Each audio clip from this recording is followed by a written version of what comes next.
So, isang mapagpalang madaling araw po sa ating lahat. Muli ko si Miatas Pasha and welcome to our daily devotion with Pastor Russell Ocampo. And today, this is our second topic, which is the church is under the headship of Christ. And our scripture is all about Colossians chapter 1 verse 18.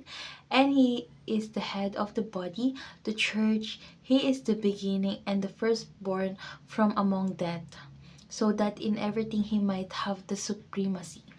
So, tungkol saan nga ba itong verse na ito? So, ang verse na ito is nagpapakita ng natatanging posisyon ni Jesus Christ bilang ulo ng simbahan. So, ang unang nabuhay mula sa kamatayan at ang may ganap na kataas-taasan sa lahat ng bagay. Ang simbahan kasi is bilang katawan ay umaasa at sumusunod sa Kanya bilang ulo at ang Kanyang pagiging unang nabuhay mula sa mga patay na nagbibigay sa atin ng pag-asa sa muling pagkabuhay at bagong buhay. So, ngayon dadako tayo sa ating teaching. So, yung first teaching is Jesus is the head of the new humanity.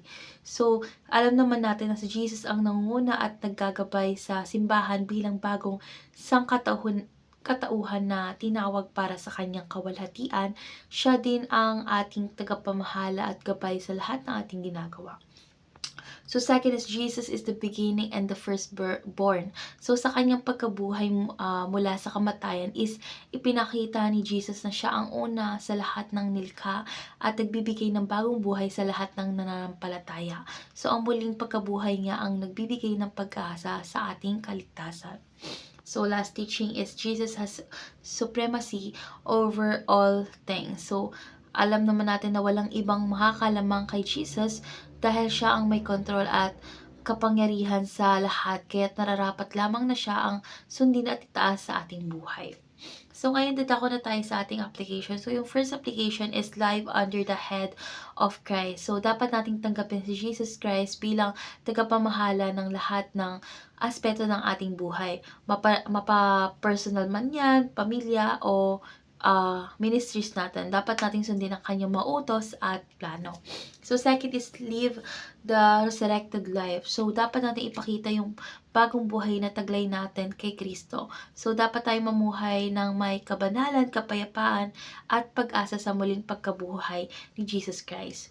So, last application is proclaim the supremacy of Christ. So, dapat natin itaas ang pangalan ni Jesus sa lahat ng pagkakataon, sa ating mga desisyon, salita at gawa. Dapat natin ipakita na siya ang pinakamataas sa ating buhay.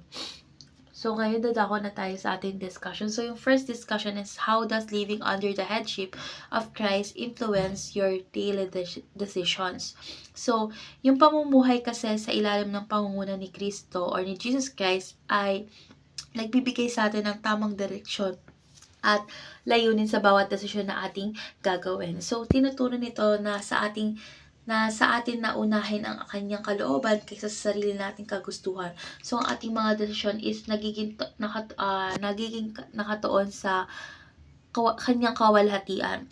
So, yung pagiging pata sa kapwa at paglilingkod sa iba, dahil alam natin na si Jesus Christ ang nanguna at nagbibigay gabay sa atin.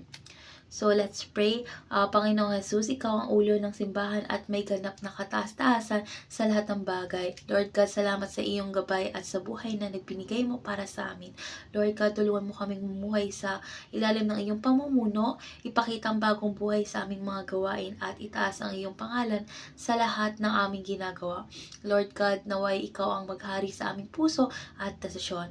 In Jesus' name we pray. Amen.